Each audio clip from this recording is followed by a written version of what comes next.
Just this Tuesday, the Arizona Supreme Court rejected an attempt to block the measure from appearing on the ballot just 48 hours before the ballot printing deadline. Arizona's current law allows abortion up to 15 weeks of gestation. The ballot measure would extend that window to allow abortions until viability, when a baby can survive outside the womb, which is typically about 24 weeks. The measure would also create a fundamental right to abortion under the state constitution. A ballot measure in Montana is similar on both fronts. Montana voters will also vote on whether or not to enshrine abortion in their state constitution. The state currently allows abortion until a baby can survive outside the womb as well. The amendment would prohibit the government from denying the right to an abortion before fetal viability. This comes after Montana's state Supreme Court recently ruled that minors don't need parental permission to receive an abortion. And in Missouri, fetal viability is also the focus in their November election. Abortion is currently illegal with limited exceptions in that state. Voters will decide whether to guarantee a right to abortion until a baby can survive outside the womb. The measure would enshrine a right to abortion at any time of pregnancy in the state constitution as well. The Missouri Catholic Conference released a statement about the measure, saying in part, Amendment 3 is an extreme amendment that legalizes abortion at any state of pregnancy with no protections for the preborn child. The Missouri Catholic Conference will be working to inform the public about this deceptively worded amendment. They urge all Missourians of goodwill to oppose Amendment 3. In all, 9 states will seek to enshrine abortion into their state constitutions this fall. You can see them highlighted in red on this map. Several states are still considering ballot measures. Those are highlighted in yellow. Other states tried to get abortion-related laws on the ballot this November, but failed.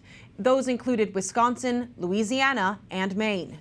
Kelsey Pritchard with Susan B. Anthony ProLife America is taking part in efforts to spread the pro-life message in these states and inform voters. Kelsey, we're grateful to have you back. We just mentioned several reasons why SBA ProLife America is calling the Harris-Walz ticket the most pro-abortion ticket in history. What can you tell us about the developing Harris-Walz platform on abortion? Yeah, I can tell you that the Democrat platform mentions abortion more than any point it ever has. They use the word abortion 13 times in their platform. In previous years, it's been in there 2, 3, 4 times. So abortion is what they're running on, and they're trying. They're very extreme on this issue. They believe in all trimester abortion, no limits whatsoever. And we just look at the DNC, turn it on for 5 minutes, and you'll see what their agenda is on abortion and just how abortion obsessed they are. It's like abortion palooza there. There is a bus right in front of the DNC that is providing free abortions. And if you go get an abortion with them, they'll give you a free hot dog. And so it's really despicable what's going on there at the DNC. And I just hope and pray that it wakes people up, not only on our side to be more engaged, but people in the Democrat Party as well, that this is no longer the party of safe, legal, and rare. It's the party of abortion done by anyone at any time, anywhere. Now let's talk about these ballot measures in the states. The ballot measures in Arizona, Montana, and Missouri, they are very similar. They have that similar construct of enshrining in the state constitution and also at the same time focusing on fetal viability. Can you provide more insight into how probable their passing really is?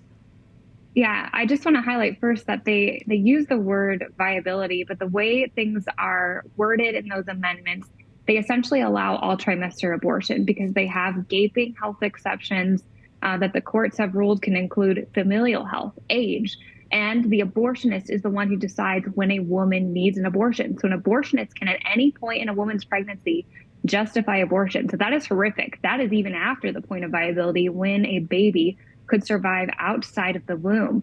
Now, it all depends upon what happens between now and election day in those states. If we can beat these ballot measures, I would say, Arizona already has a 15-week law. So this would be about abortions purely after the point science shows a baby can feel pain. This is after when a baby can smile, suck their thumb, when you know if it's a boy or a girl. So this is about late-term abortion. And again, in Montana, they already have a viability law. This is about enshrining second and third trimester abortion and forcing taxpayers to fund abortion.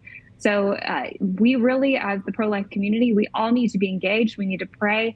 And we need to engage however we can, whether it's by making sure everyone in our lives know what these amendments do, or whether it's by donating money or donating our time.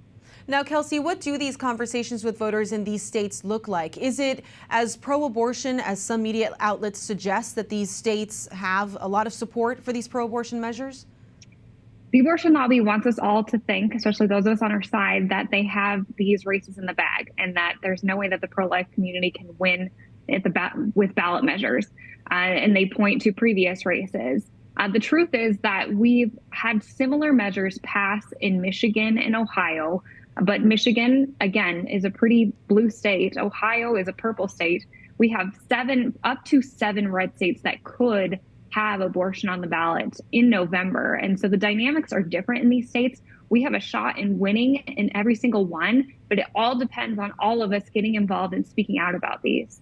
Well, Nebraska is one of a couple of states that could join these ballot initiatives on life this November. You just named that you have some red states and some blue states that have these as well. Can you tell us how likely it is that more states will be able to have this on the ballot in November?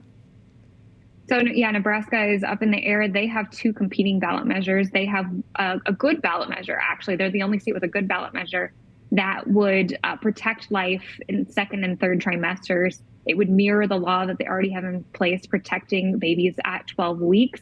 But then they also have a bad abortion amendment that's similar to what we're seeing in other states that allows all trimester abortion. So they will have their pick in Nebraska. Makes Nebraska pretty unique. South Dakota, some folks have counted that already as a ballot measure state, but in South Dakota, where I live, there's still a Supreme Court challenge and court litigation that needs to go through the process.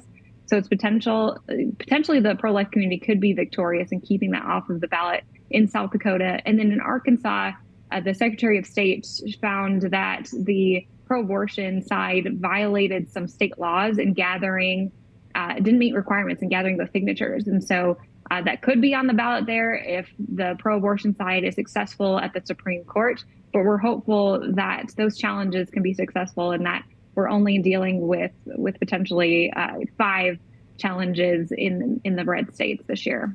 Well, we'll be watching that closely, and hopefully we'll have you back to keep discussing this. Thank you so much, Kelsey. Thank you. God bless.